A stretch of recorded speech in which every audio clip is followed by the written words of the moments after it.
श्री शिवाय नमस्तुभ्यम, हर हर महादेव। दोस्तों, आप सभी लोग जानते हैं कि 26 जनवरी 2026 यानी सोमवार को पड़ रही है माघ महीने की गुप्त नवरात्रि अष्टमी तिथि। और दोस्तों, ये वो तिथि है जो माघ महीने में पड़ने वाली सबसे बड़ी तिथि है, क्योंकि ये सोमवार के दिन पड़ रही है। और इसी दिन किया गया एक मुख्य द्वार दीपक का उपाय कभी भी खाली नहीं जाता है और इसका बहुत ही बड़ा और विशेष महत्व होता है। पूज्य गुरुजी ने कहा है, अगर कभी भी मौका लग जाए और माघ महीने की अष्टमी तिथि सोमवार को पड़ जाए तो आप लोगों को एक मुख्य द्वार दीपक वाला उपाय तो अवश्य ही करना चाहिए। और इन दोनों का संयोग बहुत ही कम आता है। और दोस्तों, पूज्य गुरुजी ने अपनी शिव महापुराण की कथा में बताया है, इस दिन आपको एक दीपक वाला उपाय तो अवश्य ही करना चाहिए, क्योंकि ऐसा दिन पूरे साल में सिर्फ एक ही बार आता है। और दोस्तों, आप सभी लोग जानते हो कि सोमवार अष्टमी का अगर सबसे बड़ा कोई उपाय है तो वो एक मुख्य द्वार दीपक वाला उपाय है। तो दोस्तों, इस गुप्त नवरात्रि सोमवार के दिन आप लोगों को इस एक दीपक वाले उपाय को जरूर करना है। बहुत सारे लोग होंगे जिन लोगों ने इस उपाय को न किया हो, मतलब पूरा साल निकल गया और उन्होंने किसी भी दिन इस एक मुख्य द्वार दीपक वाले उपाय को न किया हो। पर दोस्तों, आपके पास एक आखिरी मौका बचा हुआ है, जो कि 26 जनवरी के दिन है। तो इस दिन आप लोगों को इस वाले उपाय को जरूर कर लेना है, भले ही आपने पूरे साल भर इस उपाय को ना किया हो। पर अगर आपने इस माघ महीने में पड़ने वाली नवरात्रि अष्टमी के दिन अगर इस वाले उपाय को कर लिया तो आपको इस उपाय को करने का वो फल मिलेगा जिसकी आपने कभी कल्पना भी नहीं करी होगी। इसीलिए आप लोग इस वाले उपाय को एक बार जरूर कर लेना, ताकि आप लोगों के हाथ से यह मौका ना जा सके और आपको इस उपाय को करने का फल मिल सके। दोस्तों, यह उपाय पंडित जी ने अपनी अभी की ही शिव महापुराण की कथा में बताया है, जिस उपाय को आज हम आपको बहुत अच्छे तो देखिए, इस उपाय को करने का जो समय है वह सुबह का समय है और शाम का समय भी है। अब देखिए, यहाँ पर हम मुख्य रूप से सुबह का समय नहीं बोलेंगे, क्योंकि 26 हम अपने सबसे पहले उपाय की बात कर लेते हैं। देखिए, माघ मास के दिनों में विशेषकर भगवान शिव और माता पार्वती और विष्णु भगवान का पूजन किया जाता है। अब साथ ही साथ गुप्त नवरात्रि अष्टमी का दिन भी पड़ गया है, तो ऐसा समझ लीजिए आपके जीवन में धन भी आएगा, सुख भी आएगा, धन बढ़ेगा भी, और साथ ही साथ आपके जीवन के सारे संकटों को भगवान शिव जी दूर कर देंगे।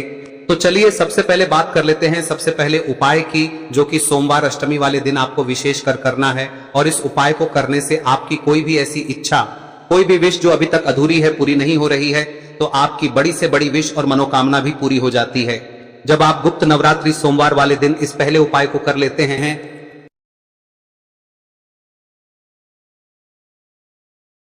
तो देखिए, आप सभी जानते हैं कि श्री हरि विष्णु जो है उन्हें तुलसी दल सबसे प्रिय है। बिना तुलसी माता के श्री हरि विष्णु अधूरे हैं और बिना तुलसी पत्तों के श्री हरि विष्णु का भोग अधूरा है। अब श्री हरि विष्णु को प्रसन्न करके आप अपनी किसी भी मनोकामना को पूरा कर सकते हैं, क्योंकि श्री हरि विष्णु प्रसन्न हो गए तो आपकी कोई भी विश और इच्छा मनोकामना अधूरी नहीं रहेंगी। तो आपको तुलसी के 5 पत्ते लेने हैं। अब ये 5 तुलसी के पत्ते जो आपने लिए हैं, ये 5 तुलसी के पत्ते आपको श्री हरि विष्णु को अर्पित करने हैं। अपने घर के मंदिर में ही ठीक है, ऐसा आपको करना है। आपके घर में श्री हरि विष्णु की कोई मूर्ति है, प्रतिमा है, वहां पर यह 5 तुलसी के पत्ते आप रखें और साथ ही साथ एक देसी घी का दीपक गोल बाती का आपको लगाना है। और ओम नमो भगवते वासुदेवाय नमः, इस मंत्र का आपको 11 बार जप करना है।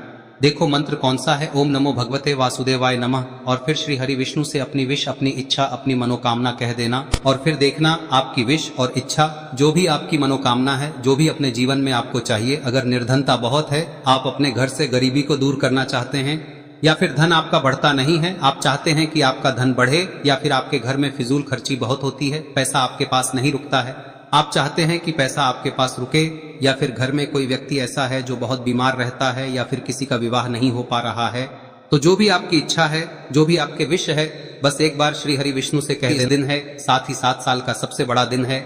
यह दिन इतना उत्तम है कि जो आप श्री हरि विष्णु से मांग लेंगे, जो उनसे कह देंगे, वह आपकी विश, आपकी मनोकामना को बहुत जल्दी पूरा कर देंगे। तो यह पहला उपाय है। चलिए बात करते हैं दूसरे उपाय की।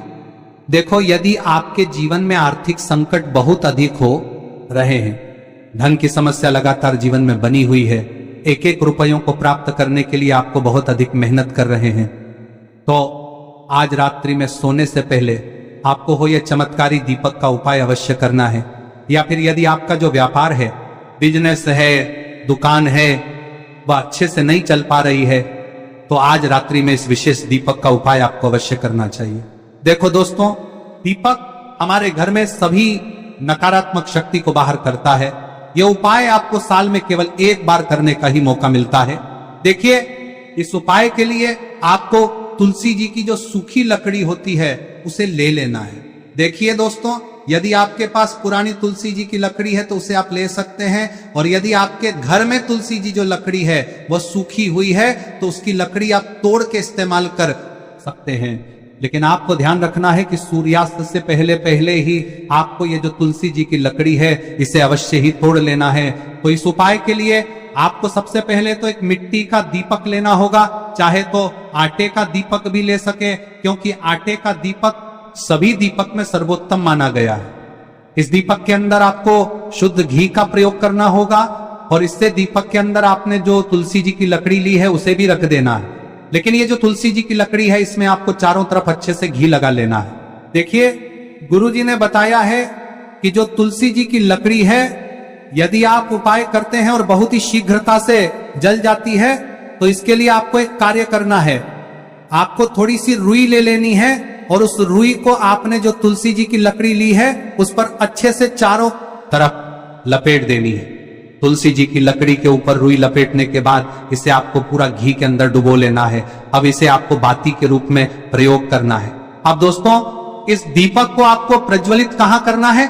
तो इस दीपक को आपको या तो भगवान विष्णु के सामने प्रज्वलित करना होगा, या फिर आपको भगवान श्री राम के सामने प्रज्वलित करना होगा, या फिर भगवान कृष्ण के सामने, यानी कि भगवान विष्णु के जो भी अवतार हैं उनके सामने आप ये दीपक प्रज्वलित कर सकते हैं। या फिर आप इस दीपक को माता तुलसी जी के सामने भी प्रज्वलित कर सकते हैं। पूज्य गुरु जी ने बताया है कि जो भी व्यक्ति इस प्रकार से तुलसी जी की डंडी से या दीपदान कर देता है उसके जीवन में कभी भी धन की समस्या नहीं होती है। इसीलिए आपको ये पूरे साल में केवल एक बार ही मौका मिलता है। इस उपाय को करके देखना, आपकी सभी इच्छाएं जरूर पूर्ण होंगी। ये जो उपाय है रात्रि में सोने से पहले करना है। अब बताते हैं तुलसी के गमले में आपको वह कौन सी चीज डालनी है जिस उपाय को करने से आप अपने जीवन में महाधनी बन जाएंगे। इतना धन आपको मिलेगा कि कभी भी आपके धन में कमी नहीं आएगी, कभी भी आपका धन बर्बाद नहीं होगा। आपके पैसे की बर्बादी बिल्कुल आपके जीवन से रुक जाएगी। और जो लोग कहते हैं कि घर में पैसा तो आता है, पैसा रुकता नहीं है और पैसा बढ़ता नहीं है, वृद्धि नहीं हो रही है, उन्हें भी विशेष यह तीसरा दिन जरूर करना चाहिए। तो देखिए, पहले ही आपको बता दिया कि श्री हरि विष्णु की पूजा और उनका भोग श्री मतलब तुलसी मैया के बिना अधूरा है ना। और तुलसी मैया जो है वह श्री हरि विष्णु के बिना अधूरी है। तो देखिए, जब भी आप तुलसी का कोई उपाय करेंगे तो सीधे सीधे आप श्री हरि विष्णु को प्रसन्न कर लेते हैं। अब व्यक्ति को, यानी जो भी व्यक्ति है, किस व्यक्ति को कितना धन देना है यह श्री हरि विष्णु के हाथ में होता है। धन देने का काम माँ लक्ष्मी करती है, जो कि माँ तुलसी का ही एक रूप है। माँ तुलसी जो है यह माता लक्ष्मी का ही स्वरूप है ना। तो आपको करना क्या है, आपको लेनी है यहाँ पर हल्दी पिसी हुई, जो कि श्री हरि विष्णु से जुड़ी हुई है, आपके गुरु गृह से जुड़ी हुई है, आपकी कुंडली में गुरु को मजबूत करती है, सुख सौभाग्य को खींचने का काम करती है, धन को बढ़ाने का काम करती है। तो एक चुटकी पिसी हुई हल्दी आपको लेनी है, और ये पिसी हुई सूखी हल्दी ही आपको अपने गमले में, तुलसी का पौधा जिस गमले में लगा है उसमें अच्छे से इस हल्दी को डालना है, ठीक है ना। और ओम नमो भगवते वासुदेवाय नमः इस मंत्र का जाप करना है। कितनी बार? कम से कम 11 बार जाप करना है। ओम नमो भगवते वासुदेवाय नमः इस मंत्र का जाप करते रहना है। और हल्के हल्के से तुलसी के पौधे में आपको पूरे गमले में पीसी हुई हल्दी का छिड़काव करना है। तो देखिए, जो व्यक्ति लेता है, ऐसा समझ लीजिए अपने जीवन से नहीं आने वाली 7 पीढ़ियों के जीवन से निर्धनता और गरीबी को दूर कर देता है। क्योंकि हल्दी जो है ना, यह साधारण नहीं है। हल्दी इतनी उत्तम होती है कि रातों रात आपके जीवन में चमत्कार करती है। आपने देखा होगा कि कोई भी शादी होती है, विवाह होता है ना, कोई भी ऐसा शुभ काम हम करते हैं उसमें हल्दी जरूर लेते हैं। गृह प्रवेश जब हम करते हैं तो हल्दी के स्वास्तिक का निर्माण करते हैं। कोई भी अच्छा काम करने जा रहे हैं, हल्दी उसमें लेते हैं, और हल्दी जो है ये आपके गुरु ग्रह को मजबूत कर देती है।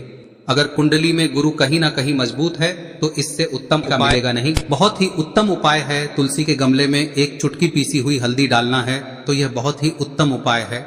इस उपाय को आप जरूर, साल का सबसे बड़ा यह दिन है, तो इस उपाय को करने से श्री हरि विष्णु और महादेव आपसे न केवल प्रसन्न होते हैं, पाप होते हैं, आपसे इतना प्रसन्न हो जाते हैं कि जीवन में कभी आपके गरीबी और निर्धनता को नहीं आने देते हैं। तो चलिए अब बात कर लेते हैं अपने तीसरे उपाय की, जो कि मुख्य द्वार से जुड़ा हुआ है। और यह उपाय है स्थिर लक्ष्मी के वास के लिए। ऐसा पैसा आपके घर में आएगा जो आपके घर में ही रुकेगा। ऐसा पैसा कभी आपके घर में नहीं आएगा जो आपके घर से जाएगा और विशेषकर फिजूल खर्ची में जाएगा। अब आधे से ज्यादा लोगों की यही समस्या होती है कि घर में पैसा तो आता है लेकिन बहुत जल्दी घर से चला जाता है या फिर फिजूल खर्ची में चला जाता है।